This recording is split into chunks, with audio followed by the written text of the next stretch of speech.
Hello guys and welcome back to our channel. Ako si Mamay, ang anak ni Inday. And for today's video, so di ba uso na sa mga vloggers ngayon yung paggamit ng action camera. So napag-isipan ko na bumili ng sarili kong action camera. And syempre, bago ang lahat ng yon, kailangan muna nating mag-research kung ano ba talaga ang swak sa budget natin. Pero bonggang-bongga ang specs. At ito na nga ang pinakahihintay ko. Binili ko siya sa Amazon. Sobrang bilis lang ng delivery nito guys. Bali kahapon ko lang in-order ito. And ayun nga, dumating na siya ngayon.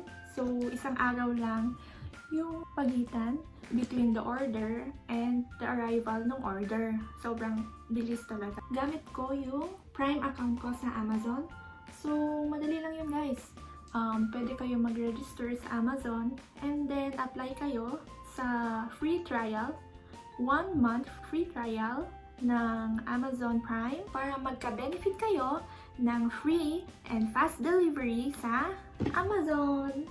Ayan, so start na tayo ng unboxing.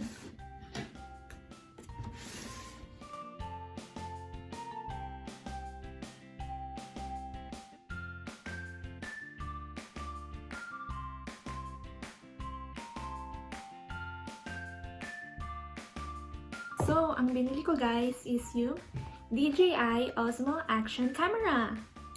So, instead na sa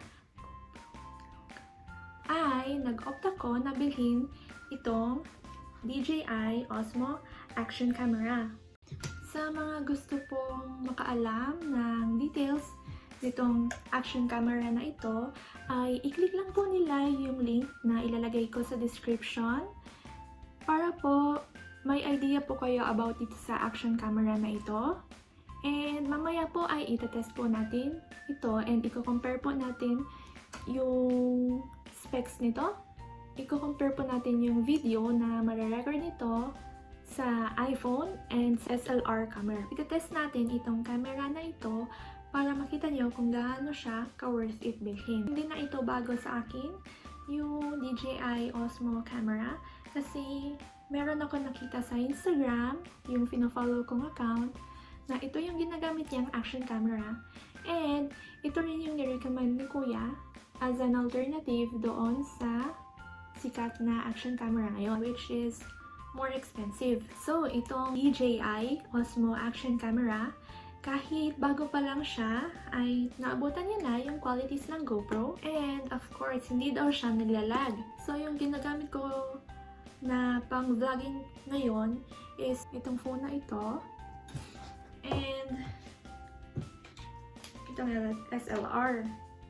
So, tinry ko yung pag-record sa iPhone pero hindi masyadong maganda yung quality niya upon transferring from iPhone to computer. And also, minsan, tinatry ko din gamitin yung SLR pero hindi ako masyadong satisfied. Naka-encounter na rin kasi ako ng mga problems sa pag-record sa iPhone and also sa SLR. So, yung problems ko kasi sa iPhone, ayun nga, hindi maganda yung quality niya pag tinransfer ko siya sa laptop. Also, kapag may ginawa naman akong pagbabago sa settings ng iPhone, ay nag-error siya kapag naglilipat ako ng files. So, for SLR naman, while the video quality is great, medyo shaky naman siya. Kahit gumamit ako ng GorillaPod, ay medyo shaky pa rin siya while in motion. Hindi recommended para sa akin yung SLR na gamitin pang vlog. So, ito na nga. Itetest na natin yung pagkakaiba ng iPhone, SLR, and DJI Osmo camera. So, this is the iPhone. Ito ngayon, yung record, ginagamit kong pang record. So, ito naman yung sa SLR camera. Ayan. Ayan. Ito yung sa SLR camera. Medyo shaky siya. And then, it's time for unboxing. Ilalabas na natin itong DJI Osmo Action Camera.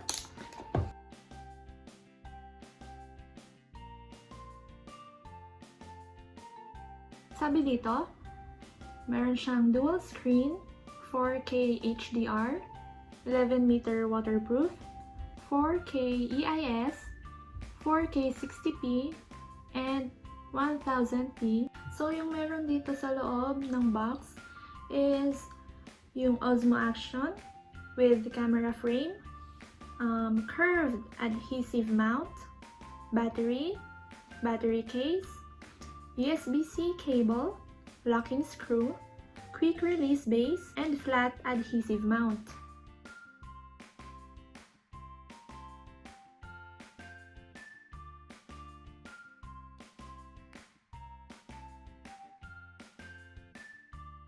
Hirap niya buksan.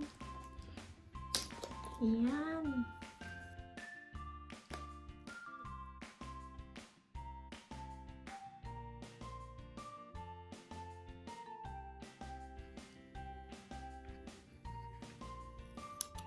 This one says, tighten the lens jacket before swimming.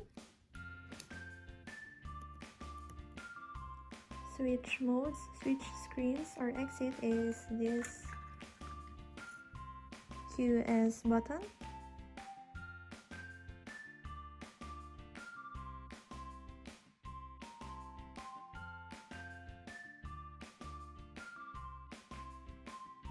Let's try.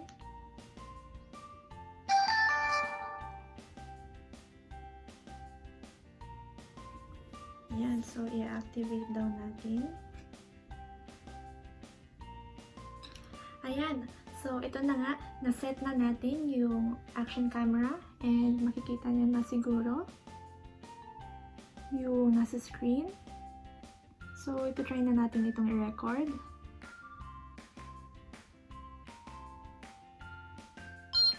Ito na nga yung nasa Osmo action camera natin.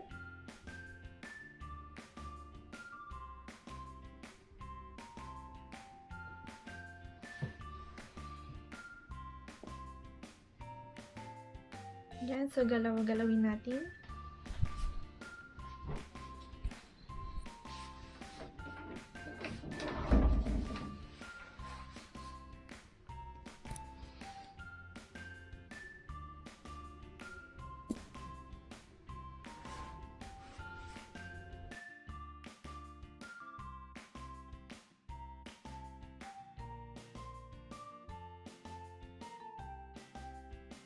So, abang lang kayo guys sa mga next video natin dahil gagamitin ko itong Osmo Action Camera sa pag-record ng videos. Ayan, so thank you guys for watching. Hope you guys like this video. Don't forget to like, subscribe, and push the bell button para ma-notify kayo kung meron kaming bagong video. Bye!